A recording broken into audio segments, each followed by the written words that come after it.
হাইবিলিটি kitten প্রচন্ড ঠান্ডা প্রচন্ড।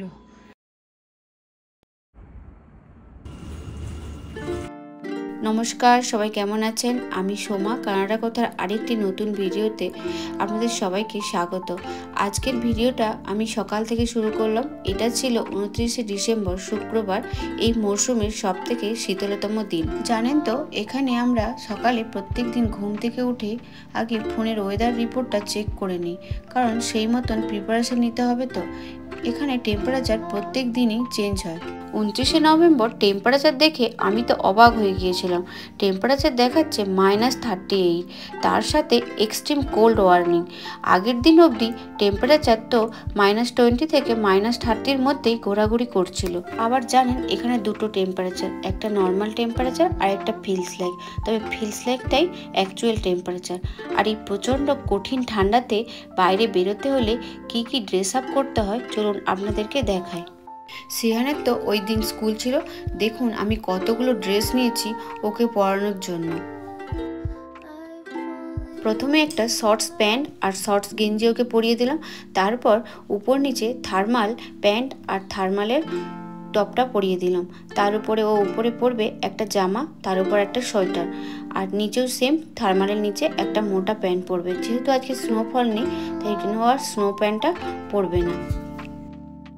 আর দেখুন, ওর থেকে ওর ড্রেসের ওজন বেশি হয়ে যাচ্ছে। আর কি করব বলুন, রীতিমতো এতগুলো লেয়ার পরেই বেরোতে হয়, না হলে এই ঠান্ডাতে আপনি সারভাইভ করতে পারবেন না।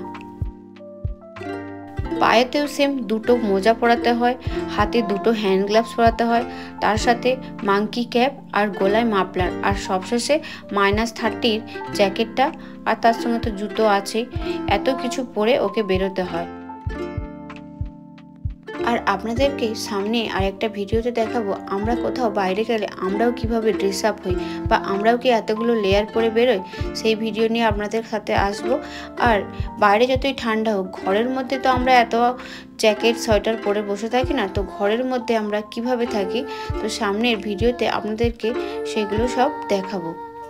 তো সিয়ান পুরো রেডি হয়ে গিয়েছে স্কুলে যাওয়ার জন্য, দেখুন।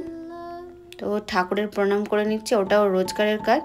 রেডি স্কুলে যাওয়ার সময় রেডি হয়ে আগে ঠাকুরের প্রণাম করে। টাটা। ও এতগুলো ড্রেস পরার পর ওর আর কথা বলার ক্ষমতা থাকে না। তো যাই হোক, ওকে নিয়ে আমি বেরিয়ে পড়েছি ওর স্কুলের উদ্দেশ্যে। আর দেখুন, সব গাছগুলো আজ ফ্রোজেন হয়ে গিয়েছে। সিয়ানকে স্কুলে ড্রপ করে দিয়ে আসলাম। চলুন আপনাদেরকে দেখায় আমাদের অ্যাপার্টমেন্টের চারপাশটা। কেমন রোদ ঝলমলের দিন, দেখে কি আপনার কখনোই মনে হবে যে আজ -38 ডিগ্রি? কিন্তু দেখুন, গাছগুলো পুরো ফ্রোজেন হয়ে গিয়েছে। আজ বাইরে একটু হাওয়া ছিল না।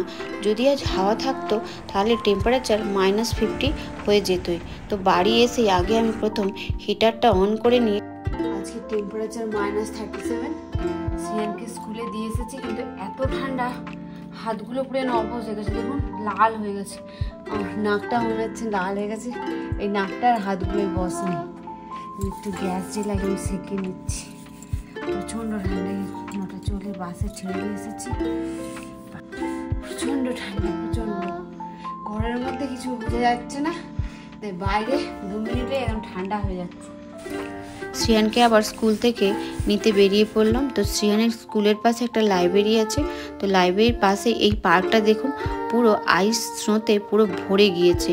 আর এই স্নোগুলো পুরো সেই মার্চ এপ্রিল অবধিই থাকবে। আর এখানে বাচ্চারা ভাবুন কত কষ্ট, একটু পার্কে খেলতেও পারবে না, 5-6 মাস পুরো ঘরবন্দি।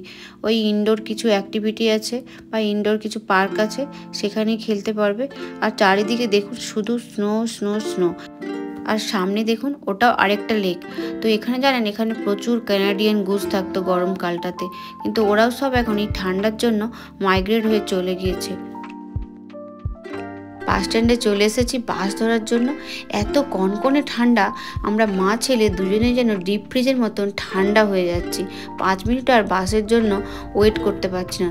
তো বাসে উঠে, বাসের মধ্যে তো হিটার থাকে, সেই গরমে নিজেরা যেন একটু আরাম পেলাম। আর এটা দেখুন, এটা একটা খেলার মাঠ।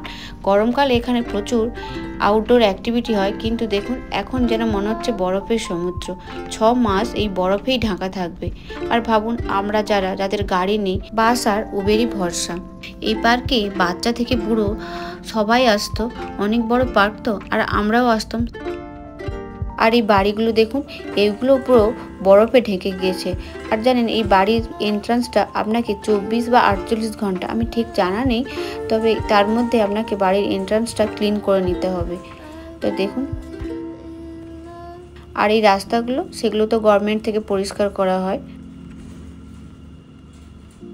এটা ছিল পরের দিন শনিবার দুপুরে আমরা একটু বেরিয়েছিলাম, আমাদের বাড়ির পিছনেই একটা শপ আছে, তো ওখানে গিয়েছিলাম। আর দেখুন এটা একটা ঝিল, আর এই ঝিলটার কি অবস্থা দেখুন, কোনটা ঝিল আর কোনটা রাস্তা কোনোটাই বোঝা যাচ্ছে না। আপনার যত দূর চোখ যাবে দেখুন তত দূরই শুধু সাদা সাদা বরফেই ঢেকে গিয়েছে। আর জানেন এখানে আমরা প্রত্যেক গরমকালে বিকেলে ঘুরতে আসতাম, আর এখানে বিভিন্ন ধরনের হাঁস, পাখি, ক্যানাডিয়ান গুস ঘুরে বেড়াতো। কিন্তু ওদের অবস্থাটা ভাবুন, ওদেরকেও এখন আপনি দেখতে পাবেন না। কষ্ট সবারই হচ্ছে। জানেন আমি শুনেছি এখানে জানুয়ারি ফেব্রুয়ারি মাসে -40-এরও নিচে টেম্পারেচার হয়, আর সেটা আমি এখন নভেম্বর মাসে দেখছি। জানি না সামনের দিনগুলো আরও কত কঠিন হতে চলেছে। আর এই তীব্র ঠান্ডাতে সব থেকে যেটা বেশি কষ্ট হয় জানেন, আমার এই দুটো গাল আর দুটো হাত, দুটো করে গ্লাভস পরি, তাও কিন্তু থাকতে পারি না। ওই দেখুন সামনে বাজার, আর এটা যাওয়ার রাস্তা ছিল পুরো বরফে ঢেকে গিয়েছে। তো এই রাস্তাটা পেরিয়েই আমি যাচ্ছি। আর সামনে দেখুন কত বরফ ডাঁই করা আছে। অ্যাকচুয়ালি এই বরফগুলো যত রাস্তাঘাট ক্লিন করা হয় সেখান থেকে এনে এখানে জমা করা হয়। তো সামনে আপনাদেরকে দেখাবো কিভাবে রাস্তা ক্লিন করা হয়। এই সিজনের শীতলতম দিনটির ভিডিও এখানেই শেষ করলাম। ভালো লাগলে অনুগ্রহ করে সাবস্ক্রাইব করবেন এবং বন্ধুদের সঙ্গে একটু শেয়ার করে দেবেন। সঙ্গে লাইক কমেন্টে জানাবেন কেমন লাগলো। ধন্যবাদ, সবাই ভালো থাকবেন।